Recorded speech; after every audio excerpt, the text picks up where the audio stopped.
দিব্যশ্রী চ্যানেলে আপনাদের সকলকে স্বাগত। স্বামী পূর্ণাত্মানন্দজির লেখা চিরন্তনী সারদা থেকে পাঠ, আজ পর্ব 15। জননীং শারদাং দেবীং রামকৃষ্ণং জগদ্গুরুং পাদপদ্মে পদয়োঃশ্রিত্বা প্রণমামি মুহুর্মুহু। স্বামী বিবেকানন্দের দৃষ্টিতে শ্রী শ্রী মা। পরিচ্ছদ 2। স্বামীজি শ্রী মায়ের সম্পর্কে বলতেন জ্যান্ত দুর্গা। স্বামী শিবানন্দকে লেখা পূর্বে উদ্ধৃত চিঠিতে স্বামীজি লিখছেন, বাবুরামের মার বুড়ো বয়সে বুদ্ধির হানি হয়েছে। জ্যান্ত দুর্গা ছেড়ে মাটির দুর্গা পুজো করতে বসেছে। দাদা, বিশ্বাস বড় ধন। দাদা, জ্যান্ত দুর্গার পুজো দেখাবো, তবে আমার নাম। তুমি জমি কিনে জ্যান্ত দুর্গা মাকে যেদিন বসিয়ে দেবে, সেই দিন আমি একবার হাঁপ ছাড়ব। তার আগে আমি দেশে যাচ্ছি না। যত শীঘ্র পারবে, টাকা পাঠাতে পারলে আমি হাঁপ ছেড়ে বাঁচি। তোমরা জোগাড় করে এই আমার দুর্গোৎসবটি করে দাও দেখি। গিরিশ ঘোষ মায়ের পূজা করছে, ধন্য সে, তার কুল ধন্য। সাধারণত শ্রী মায়ের কথা মনে হলে, তার ছবি দেখলে আমাদের শান্ত আকাশের কথা মনে পড়ে। অবশ্য এই শান্ত আকাশের আড়ালে যে ভয়ঙ্কর বজ্র লুকানো আছে, তার বহিঃপ্রকাশ কদাচিৎ হয়েছে। শ্রীরামকৃষ্ণ হৃদয়কে সাবধান করে দিয়েছিলেন, ধরিত্রীর মতো সর্বংসহা সারদা দেবীর যদি কখনো ধৈর্যচ্যুতি ঘটে, তাহলে এক মহা অনর্থ সৃষ্টি হবে, যা প্রতিরোধ করা স্বয়ং বিধাতারও সাধ্যাতীত।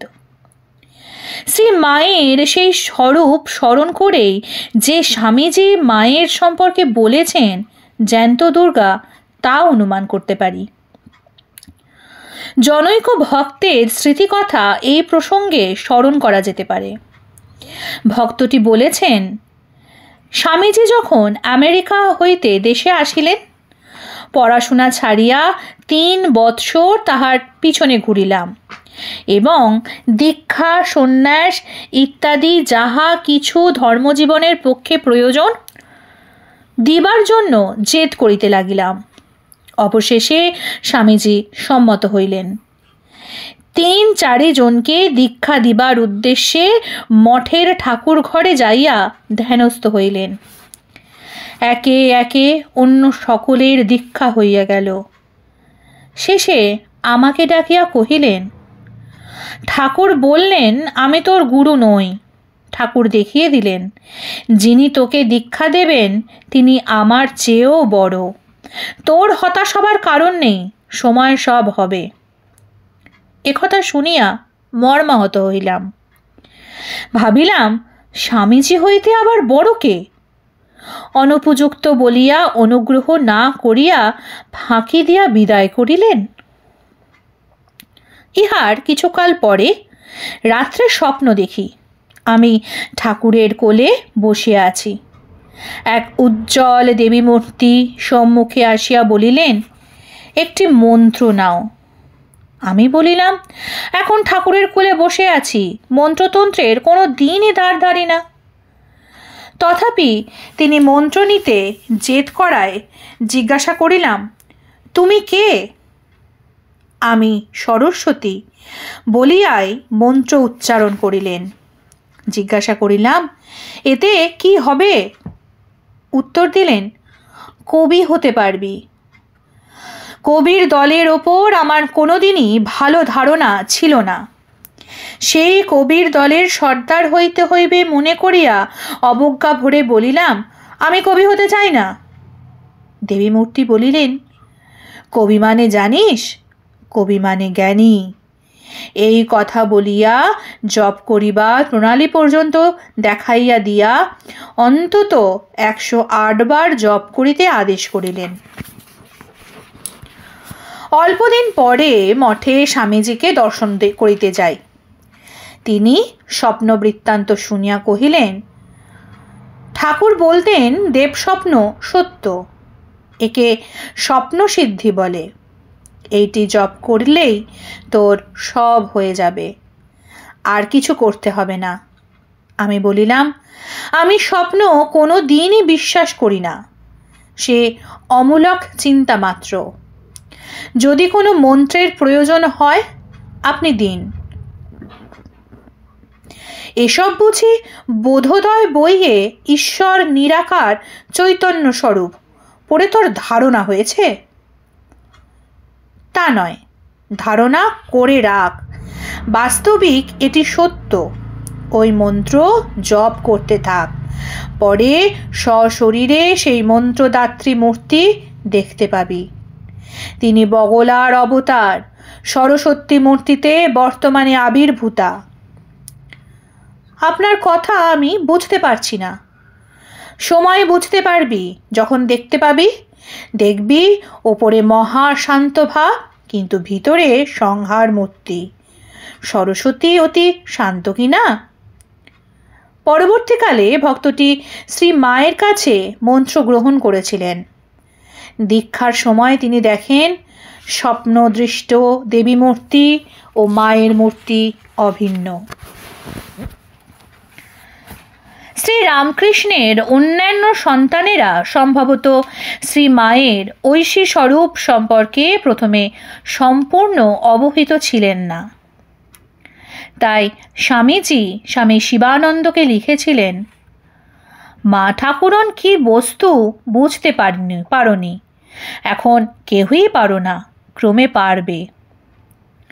পরবর্তীকালে শ্রী রামকৃষ্ণের অন্তরঙ্গ ত্যাগী পার্ষদগণ শ্রী মা সম্পর্কে দৃষ্টির যে বিবরণ পাওয়া যায়, তাতে দেখা যায় যে তাদের সকলেরই কাছে শ্রী মায়ের প্রকৃত স্বরূপটি ধরা পড়েছিল। তারা বুঝেছিলেন পরমা প্রকৃতি শ্রী মায়ের মধ্যে মানবী রূপ গ্রহণ করেছিলেন। বলা বাহুল্য, তাদের এই দৃষ্টি উন্মোচন করে দিয়েছিলেন স্বামীজি। স্বামী শিবানন্দকে পূর্বোক্ত পত্রে স্বামীজি লিখেছিলেন,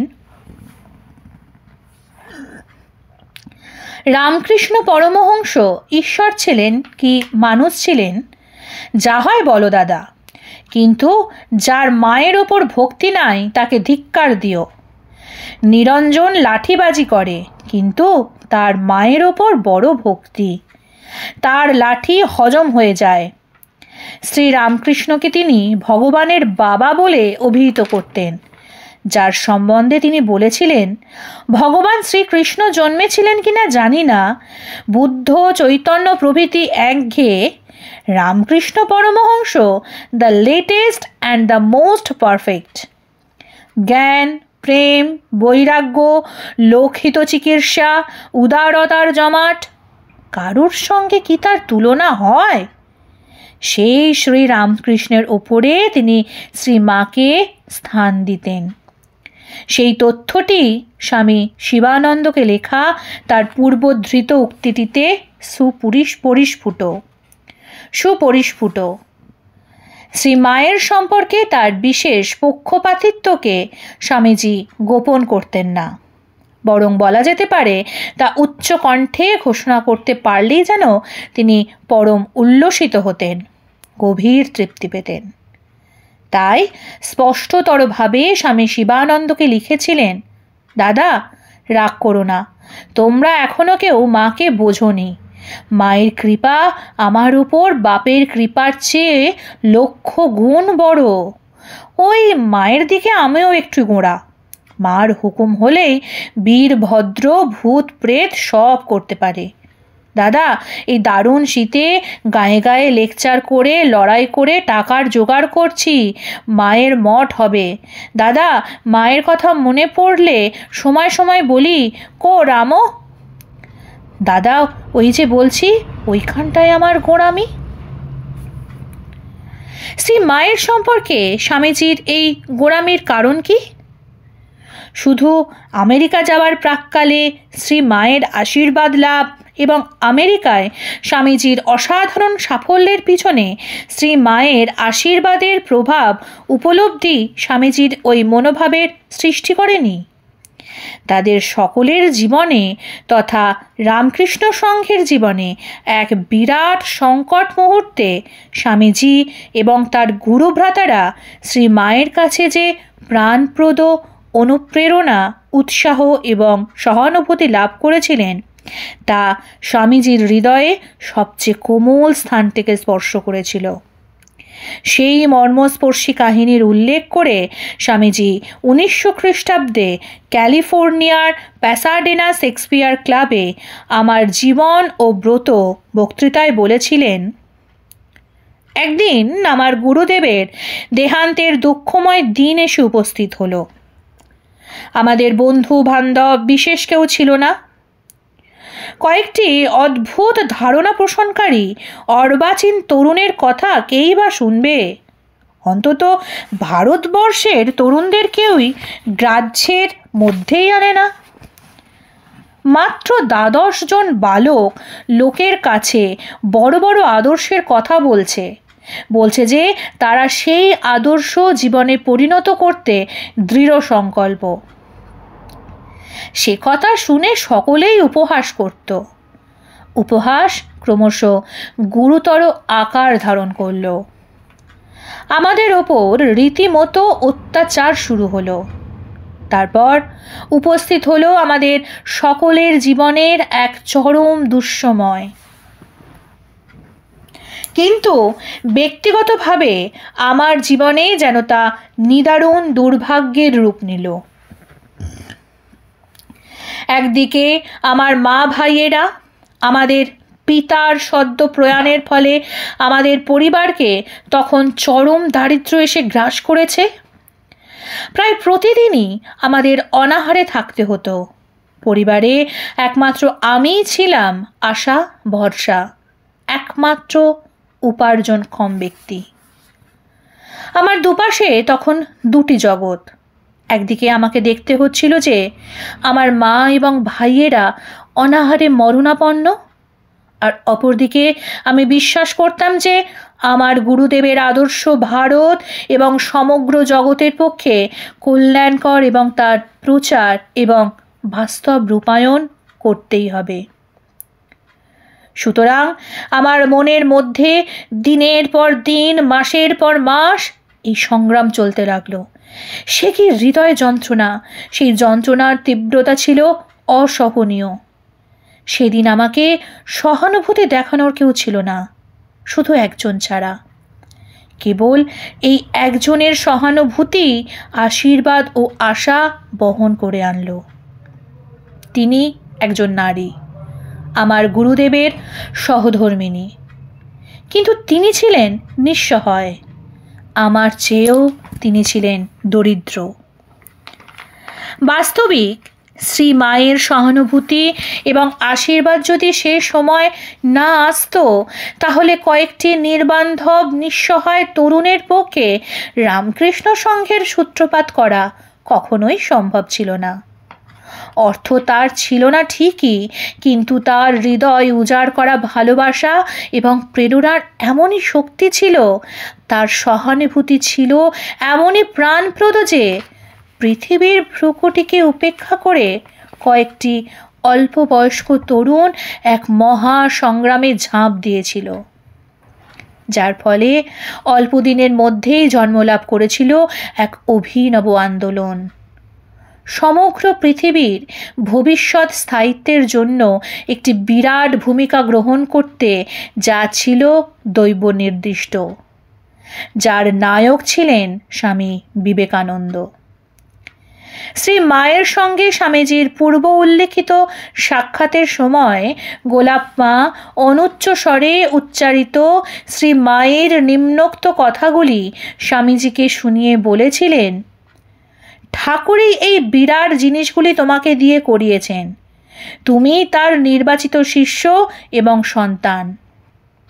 স্বামীজি সে কথা শুনে গভীর আবেগের সঙ্গে বলেছিলেন, মা, আমি তার বাণী প্রচার করতে চাই, আর সেজন্য যত শীঘ্র সম্ভব একটি সংঘ স্থাপন করতে চাই, কিন্তু যত দ্রুত তা করতে চাইছি ততটা দ্রুত পারছি না বলে কষ্ট পাচ্ছি। শ্রীমা তখন নিজেই স্নেহকোমল কণ্ঠে আশ্বাস দিয়ে বললেন, চিন্তা করো না, তুমি যা করেছ আর যা করবে সবই চিরকালের জিনিস। এই কাজের জন্যই তুমি এসেছো। হাজার হাজার মানুষ তোমাকে পৃথিবীর সেরা আচার্য বলে গ্রহণ করবে। স্থির যেন, ঠাকুর শীঘ্রই তোমার ইচ্ছা পূরণ করবেন। দেখবে অল্প দিনের মধ্যে তোমার ভাব কার্যকরী হচ্ছে। সে কথা শুনে স্বামীজি ভক্তিবিনত কণ্ঠে শ্রীমাকে বললেন, মা, আশীর্বাদ করুন আমার কাজের পরিকল্পনা যেন শীঘ্র রূপায়িত হচ্ছে দেখতে পাই। ওম যথাগ্নির্দাহিকা শক্তি রামকৃষ্ণে স্থিতা হিয়া সর্ববিদ্যা স্বরূপং তং শারদাং প্রণমাম্যহম। আজকের পরিচ্ছদ এখানেই শেষ হলো। পরবর্তী পর্ব আসবে আগামীকাল। নমস্কার, সঙ্গে থাকুন, সুস্থ থাকুন, ভালো থাকুন। জয় ঠাকুর, জয় মা।